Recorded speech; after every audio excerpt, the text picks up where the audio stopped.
Индиядан ыстық салам. Бұл жақта күн аябай ыстық.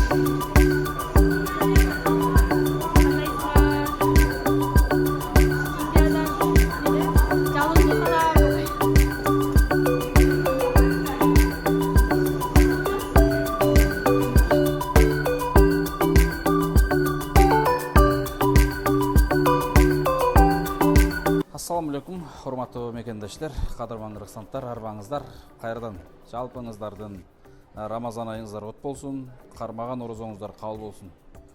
Аллах Таалага чексиз шүгүрлөр болсун. Мына азыр 2023 жылдын Рамазан айынын акыркы күндөрүндө турабыз. Дагы болгон 2 күн, 3 күн орозобуз калды. Дагы да шашып калыңыздар, ушул мүмкүнчүлүктөрдү колдон чыгарбаңыздар, жакшылыкка, жакшы иштерге, muhtaçlardan, yetimlerden, miskinlerden bir muhtaçlığına sebepkar olup kalыңыздар. Жақшылықта жарышыңыздар. Көп жақшы іс жасаңыздар дейтілем. Албетте біз қайырдан сіздерге Индиядан эфир арқылы бөлішіп тұрамыз. Индиядағы эшіктегі ауа райы мына ушундай. Бүгінгі күндө азыр Индияның ауа райы 39-40 градус ысып атат. Аябай күн ысык. Biz hazır, hurmatlı dostlar, mekendештер, бұл татынакай болгон кичинекей 4-1 туган боюнча сиздерге кыска маалымат алып беребиз. Өткөндө кече күнү ифтарлыкта озачарда толук сүйлөшө албадык элек. Анан булардын азыркы учурдагы процедуралары кандай болуп атат, эмне болуп атат, туура сиздерди кыжалат кылып атат, ойлондуруп атат, сарсана кылып атат. Анан биз Индиядан кетип кайра келгенче көптөгөн бир туугандар сиздер сурадыңыздар, эмне болуп атат, буларды бөлүшпөй койдуңар го деп. Буларга мен өткөндө кетип атканымда айтып кеткенмин. 1 ай 40 күндүк процедура жазган бардыгына. Операциядан кийин булар физиотерапия алыш керек болчу. Өкө негизи 1 айга жакын аралыктарда төртөтең үйдө бул жерден ошол врач барып үйдө жасады. Андан кийин больницага келип, больницада жасалып атат. Мына азыр эң чоңунун бутундагы гипсин ала элек экен, алар кичинекейдикин гипстерин алыптыр. Эң чоң кызы бул Бинура, Бибинур, адашам, кечирип коюңуздар. Бибинурдун биринчиден белине ошол омурткалары баягы түздө сколиоз диагнозуна операция жасалган. Андан кийин бутуна, сиздер көрүп турган оң бутуна пластическая операция жасалды. Андан кийин Бинуранын 2 бутуна тең пластическая операция жасалды. Ал эми бул экөөнө мен өткөндө сиздерге айткам, ушундай бир укол, кымбат уколдору бар эле. Мына ошол уколдорун берип, андан кийин физиотерапиясын уланткан. Негизи биз Кыргызстандан бул төртөөнө сколиоз деген диагноз менен келген элек, бирок сколиоз деген диагноз буларга коюлган эмес. Бир Бибинурдун белинде сколиоз дагы бар экен, бирок төртөөнүн тең диагнозу майопатия деген диагноз коюлган. Майопатия. Майопатия деген диагнозду интернеттен карасаңыздар деле болот. Негизгиси мына ушундай, достор мекендештер, сиздердин колдооңуздар, жардамыңыздар, сиздердин дуаңыздардын аркасында ушул 4-1 туган ушул Индияга келип, азыркы учурда дарыланып, эми жылыш укмуштуудай 100% алдыга жылып кетпесе дагы акырындык менен Кудайга шүгүр жылыш болуп атат, Туура элеби? Туура айтамбы? Кандай болуп атат негизинен айтып кетчи. Кандай карап атат, кандай, мисалы 40 күн, 50 күн Кыргызстандагы менен азыркы абалда мындай айырмасы барбы? Жылыш кандай болду? Ушул боюнча Индиядагы бир эмен боюнча айтып кетчи. Индияда гостиницада 1 ай физиолечение кылдык, буттарыбыз жакшы болуп калды, кыйла ичине жерге тийип, мурун кыйла бийик болчу. Азыр эми болуп. Буттарыңарчы, буттар деген азыр айтып атпайбы, ичине жерге тийип деп. Бибинур, ана бул, мына Алинурдан кичинекей да мындай согончогун толук тийгиз алчу эмес эже. Анан азыр согончокторун булар тийгизип дагы калды. Негизинен дагы кандай жылыштыктар болду? Мына белиңе жасалганда кандай болду? Белиме жасалганда 2 жума 3 жумадай кыйналдым, кийин кыйла жакшы болуп калды, аркам жакшы азыр мурункудан. Түз жатып калдыңбы? Түз жатып калдым. Дагы кичине бар, бирок кыйла жакшы болуп калдым, мурункудан анча жакшы. Мындай мурда белиң кыйшайып, кыйналып берчү элең, азыр мындай жеңилденгендей болуп калдыңбы? Ооба, кыйла жеңилдеп жакшы болуп калдым азыр. Үкөлөрүң боюнча айтчы. Үкөлөрүң кандай? Элайнур, Бинура боюнча айтып кет биринчи. Бинура жакшы, бул дагы бир ай физиолечение кылды. Азыр бутуна эме кылып атышат, физиолечение кылдырып атышат. Но бутундагы ботинкасы кандай? Буту ровно кармаш үчүн бекен? Азыр ушу бутуга ботинканы кийгенде жакшы болуп атабы? Буту жерге тийиш үчүн экен. Баягы биздин мына жерибизди чозгондо, ушу мына таманыбыз баягындай силердикине окшоп жерге тийиши үчүн экен. Ошон үчүн ушул ботинканы кийишибиз керек экен. Сага дагы бүгүн заказ берилди, э? Мага ооба 4-күн заказ берилгенбиз. 4 күн болот бүгүн. Бүгүн эртең келип калат экен, э? Бүгүн эртең. Негизи кандай? Индияда кыйынчылыктар көнүп деле калдыңарбы? Кыйынчылык болбой элеби? Сагындыңарбы Кыргызстанды? Кыргызстанды аябай сагындык.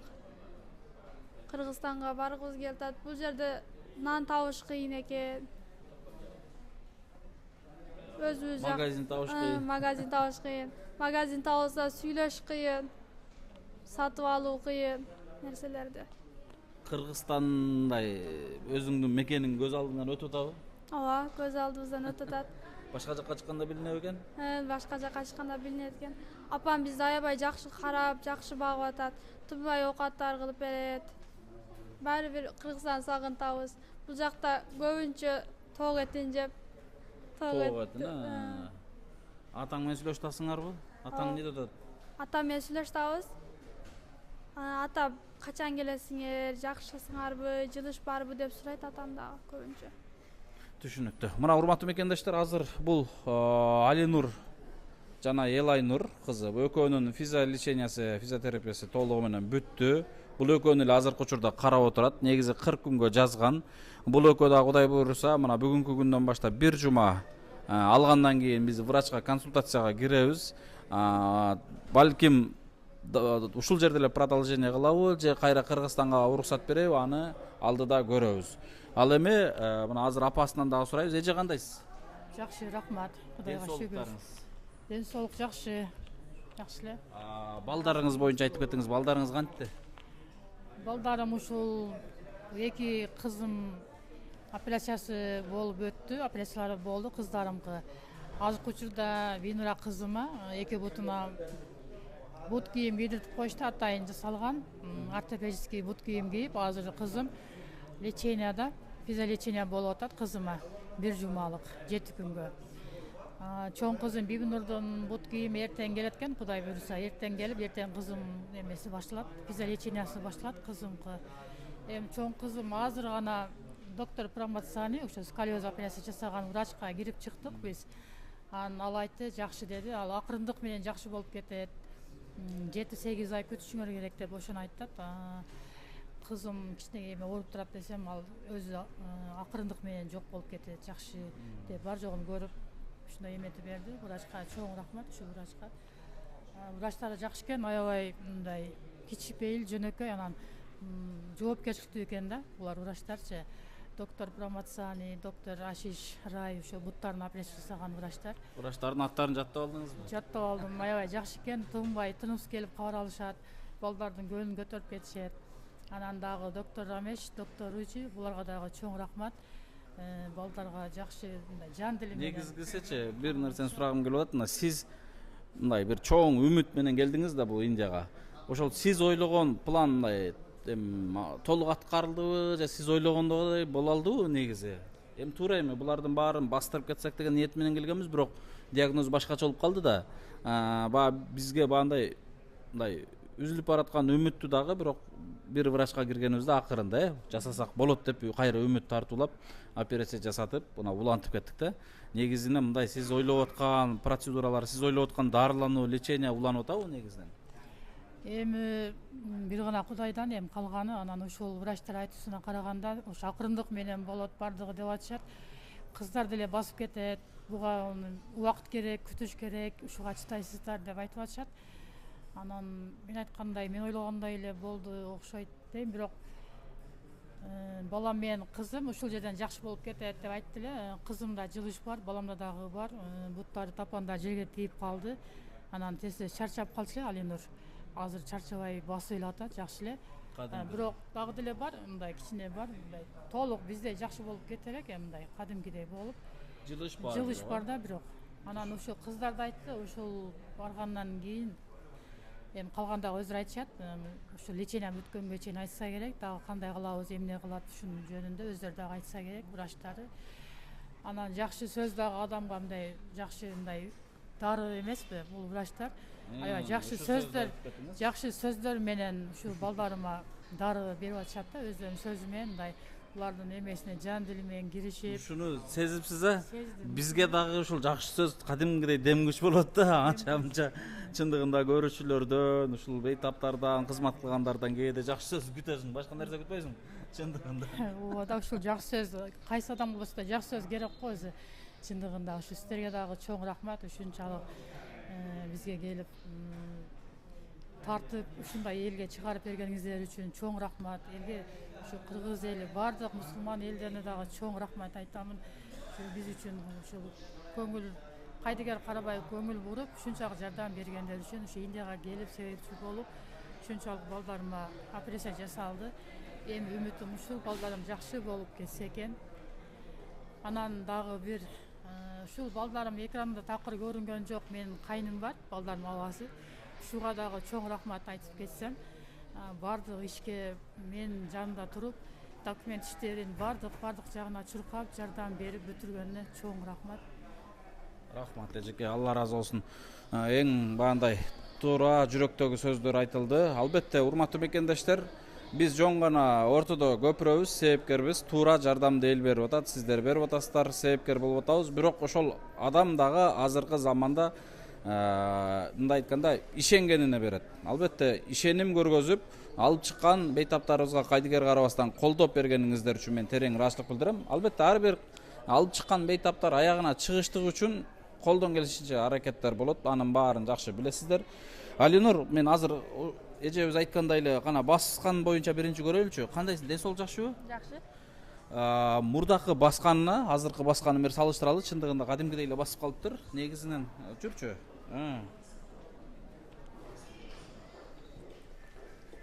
Мынакей кадимгидей уже билинип эле калган да. Hello. Кадимгидей мынакей билинип атат. Негизи мына мурда кандай басат элең мурункусунда? Мурун анча баспайт элем, оо басат элем. Азыр мындай жеңилдейби? Ооба. Билинеби? Басып көрчү гана.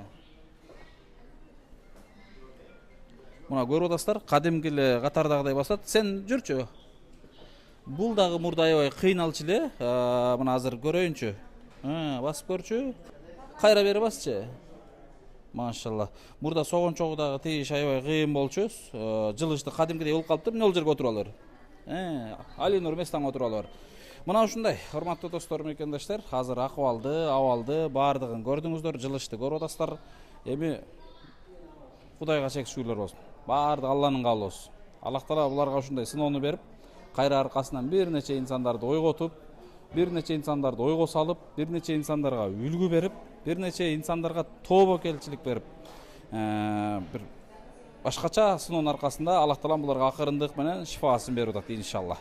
Негизгиси жакшы болуп кеткиле Бибинур, Рахмат айтканыңыз келсин. Буйруса, анан азыр бир жума деп атпаймынбы? Мен бул жерде да канча күн жүрөм белгисиз. Эгерде мен кетериме булардын физиотерапиясы, физиолечениясы бүтүп калган болсо, мен ала кетем. Эгерде бүтпөгөн болсо, албетте Кыргызстандан күтөбүз. Бул сулуу кызды эмне сүйлөтпөй атасыңар деп атсаңар керек. Сулуу кыздын бир аз маанайы жогорак, Качың. Буларды баягындай неме өткөрүп атканда азыр мен айтып атпаймынбы, врачта айтып атпайбы? Физиотерапия өтүп атканда ошо буттарын бир аз чоет да. Ошо буттарын чойгондо бир аз ооругандай болуп калат экен. Ошого балким ушундай бир ыйлап, балким ушундай бир эме болуп атышы мүмкүн. Ал эми достор мекендештер, биз кече күнү келген, кошо келген биздин кубанагыбыз бар. Албетте бир бейтаптар менен эле сиздер менен дайым аркасынан эмес, ушул бейтаптын аркасынан кайсы бейтапка инициатива көтөрүп чыккан болсок, ошонун аркасына толук жыйынтык чыгарыштык да. Анан жөн эле барып эле кетип калбастан, ошол мен жогоруда айткандай результатка чейин күрөштүк. Анын сыңарындай бул агабызды дагы биз 4 ай мурун коомчулукка бөлүшкөн экенбиз. 4 ай мурда Индияга келип кеткен экенбиз. Азыркы учурда боор алмаштыруу пересеткага келип турат. Буюрса азыр колдорунда анализдери чыгып атат. Азыр бир анализи калды. Эртең толук ошол анализ чыккандан кийин буюрса консультацияга киребиз. Анан врач айтат качанкы операция коет, кандай болот. Анан донор дагы толук жарайтпы, жарабайтпы, анын дагы толук анализдери чыккандан кийин буюрса айтат. Иншалла жакшы үмүт менен эле күтүп атабыз. Салам алейкум. Алейкум ассалам. Ден соолуктар кандай? Болуп атат экен. Кантип атасыз? Жүрөбүз азыр ушу анализдер тапшырып бар жок результатты күтүп отурабыз. Дайым каласа эртең результат чыгат да. Маанай кандай? Маанай жакшы эле, жакшы болот деген үмүт бар. Жакшы болот деп күтүп атабыз. Азыр ушу келгенден кийин ушу кошумча витамин дарыларды жазганына дарыларды алып, дарыларды ичип, алдын ала кам көрүп, ден соолуктун жакшы болушуна аракет кылып. Мына денеңиз, көздөрүңүз бүт саргайып, дагы күч алып кетти да. Эмнеден болду бул? Ушул боордун жакшы иштебегендигинен бөйрөк бир жагынан нагрузка болуп атат. Ушундан сал кыйналып турам. Түшүнүктүү. Кыска суроо берейин. Мен азыр сиздерге 4 бейтапты көргөздүм. 4 адамдагы 4 оору, достор. 4 адамдын жанын сыздаткыс оору менен ооруп аткан 4 оору бир булаганын ичинде ооруп атат. Бир адамдын ичинде боор ооруп атат. Бөйрөктөн жаңы азыр консультациядан чыктык. Оң бөйрөк иштен чыгып туруп оң бөйрөктү алып коебуз деп атат. Анан ошол боор менен жүрөктү байланыштырып турган ок тамыр бар экен, аны дагы алмаштырабыз деп атат. Эң негизгиси жоон, ашказандан чыккан жоон ичеги, мына ал дагы операция боло турган болот. Кыскасы, ушул азыркы 4 бейтаптагы оору бир ушулаганын ичинде чындыгында, мындай айтканда, булаганы акырындык менен кыйнап атат, жеп атат да. Ба күчтүү киши экен, күчтүү агабыз экен, баягындай намыстын айынан балким бир күчүнүн Аллах Тааланын берген деми менен ушул ооруну тиштеп ичине жутуп, сабырдуулук менен чыдап келатат да. Бул дагы Аллах Тааланын бир сыноосу. Баягы жакшы көргөнүнө, сүйгөнүнө жана көтөргөнгө сыноо берет дейт го. Мына ушул агабызды көтөргөн үчүн ушундай сыноо бериптир. Шүгүрлөр болсун, ушул нерсенин аркасында канчалаган адамдар жардам берип атат, кол сунуп атат, сурап атышат. Арасында кээ бирлер кайдыгер болуп атат. Албетте, бул күндөр да өтөт. Бүгүнкү күндөр да өтөт. Бул күндөн бардыгыбыз кетебиз.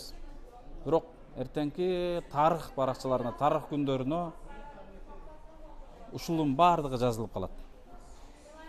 Кимибиз кандай булагаларыбыз үчүн, бул биртугандарыбыз үчүн кызмат кылсак же кызмат кыла албасак же кайдыгер караган болсок, бардыгы укумдан тукумга чейин улана турган тарых баракчаларына жазылат. Ошон үчүн мен дайым сиздерге жаман көрүнүп, жакшы көрүнүп айтып келгем. Бүгүнкү убактылуу сыноо жашоодо ушундай жакшылык иштерге себепкер болуп калыңыздар деп дайым айтып келчүлөм. Дагы да айтам. Ошон үчүн урматтуу мекендештер, урматтуу биртугандар, бул конок жашоодо болгондо дагы улуу ороз айында жакшылык иштерге себепкер болуп калайлы дейли. Дени соо, 12 мүчөң түгөл адамдар деле бул жашоодон күмөнсүз кетип калып атат. Аллах Таалага керек экен. Таңды көрбөй кетип калгандар канча. Ошон үчүн достор, мекендештер, биртугандар, ооруп аткандар үчүн кайдыгер карабайлы. Бүгүн барбыз, эртең жокпуз. Ал эми колубуздагы барлык убактылуу нерсе. Убактылуу колубуздагы барлык нерсени бөлүшө албай атпайбызбы? Көпчүлүгүбүз. Албетте бардыгы эмес, кээ бирлери. Тынч болуңуздар, аман болуңуздар, кармаган орозоңуздар кабыл болсун. Аллах Таалам келерки Рамазан айына да аман эсен жеткирүүнү насип кылган болсун. Көптөгөн ушундай жакшылыктарга себепкер кыла берсин ар бириңиздерди. Жакшылыктарда жарышыңыздар. Эң негизгиси орозонун бүтөрүнө 2-3 күн калды. Ушул алып келген бейтаптардын баарына жүрөктөн, чын жүрөктөн намаздарда дуа кылып коюңуздарчы, суранам. Момундардын башкы куралы дуа дейт. Ошон үчүн сиздер алакан жайып ушул бир туугандар үчүн чын жүрөгүңүздөрдөн дуа кылып коюңуздар. Рахмат. Аманчылыктарда көрүшкөнчө, assalomu alaykum.